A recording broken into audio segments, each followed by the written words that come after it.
చపాతీ సాఫ్ట్గా రావాలి అంటే ఇలా చేయండి.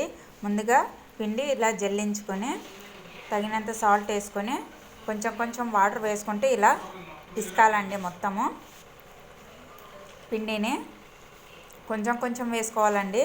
నీళ్ళు అనేది అన్నీ ఒకేసారి వేస్తే సరిగా వస్తలేదు పిండి, కాబట్టి కొంచెం కొంచెం ఇలా వేస్తూ బాగా పిసికితేనే సాఫ్ట్గా వస్తుందండి. పిండి బాగా పిసకాలి, చపాతీ అనేది సాఫ్ట్గా మెత్తగా వస్తుంది. మొత్తం ఇలా పిసికిన తర్వాత కొంచెం ఆయిల్ వేసుకోవాలండి. ఇలా వేసి మొత్తం ఒకసారి బాగా పిసకాలి పిండిని. ఇలా చేసి పెట్టుకోవాలండి.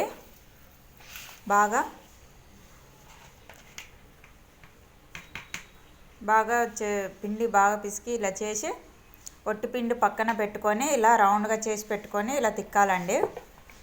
కొంచెం రౌండ్గా తిక్కిన తర్వాత ఆయిల్ అనేది ఇలా అంటించాలండి. అంటించి మడత పెట్టాలి, 4 మడతలు. ఒక స్టెప్ ఇలా, ఇంకో స్టెప్ అలా ఇలా మడత పెట్టి రౌండ్గా తిక్కుకోవాలండి చపాతీ అనేది. మొత్తం ఇలానే చేసి పెట్టుకోవాలండి చపాతీ. ఇలా ఒట్టి పిండి అంటించుకొని కింద ఇట్లా వేసుకొని తిక్కాలండి చపాతీ రౌండ్గా. మొత్తం చపాతీలు ఇలానే చేసి ఒక ప్లేట్లో పెట్టుకొని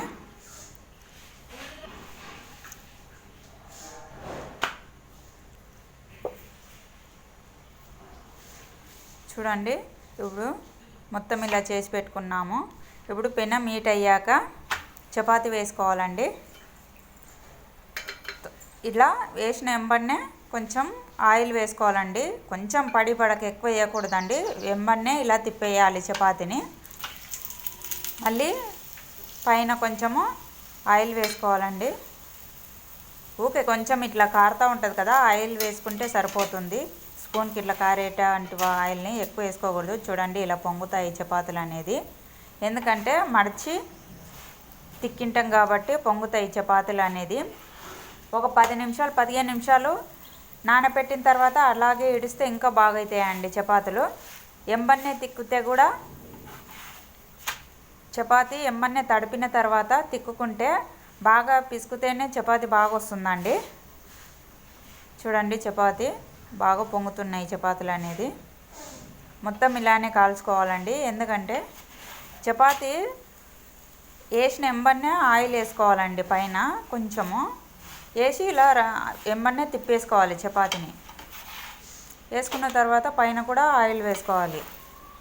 ఇలా వేస్తే చపాతీ బాగా పొంగుతాయండి. చూడండి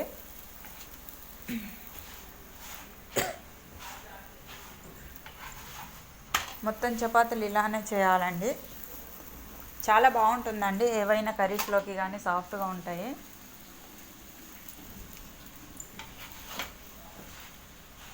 నేను ఏమీ తడిపి పెట్టలేదండి, అప్పుడు ఎంబన్నే తిక్కేసిన చపాతీ.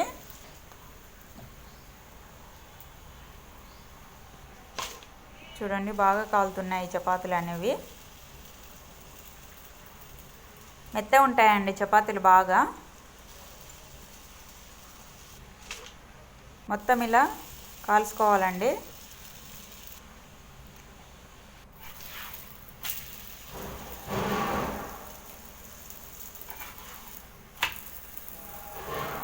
చూడండి బాగా పొంగుతున్నాయి చపాతీ అనేది.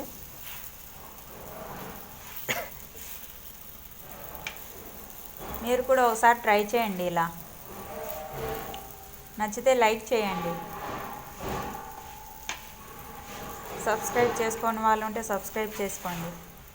చూడండి చపాతీ ఎంత బాగా కాలుతుందో.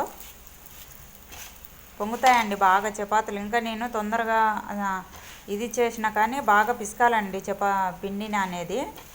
ఎంత పిసికితే అంత బాగా పొంగుతాయి. ఇంకోటి మనం ఇట్లా మడత పెట్టి తిక్కుకున్నాం కదా, స్టెప్ బై స్టెప్ ఇలా వస్తూ ఉంటుంది చపాతీ ఇట్లా తించేటప్పుడు బాగా. అన్ని చపాతీలు ఇలానే చేసుకోవాలండి. ఇలానే కాల్చుకోవాలి మొత్తం చపాతీలు. చూడండి ఎంత బాగా పొంగుతున్నాయో.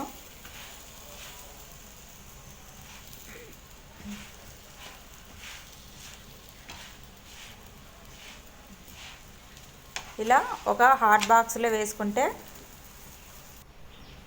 సాఫ్ట్గా మెత్తగా ఉంటాయండి ఇంకా చపాతీలు అనేవి. ఇలా కర్రీస్లోకి ఏవైనా అనపగుగ్గులు కానీ ఏమిట్లో కన్నా బాగుంటాయండి. చికెన్ ఫ్రై వేస్తున్నాను చూడండి, అందులో చాలా బాగుంటుందండి. ఏవైనా గుగ్గుల్లోకి కానీ లేక ఏదో కర్రీస్లోకి కానీ బాగుంటాయండి చపాతీలు సాఫ్ట్గా. లైక్ చేయండి, లైక్ చేయట్లేదు, వీడియో చూస్తున్నారు కానీ.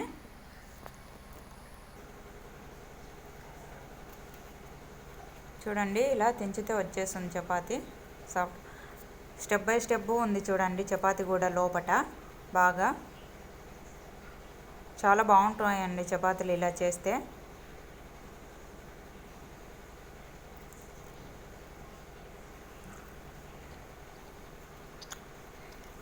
ఇలాంటి వీడియోతో మరొక వీడియోలో కలుద్దాం. బాయ్ అండి.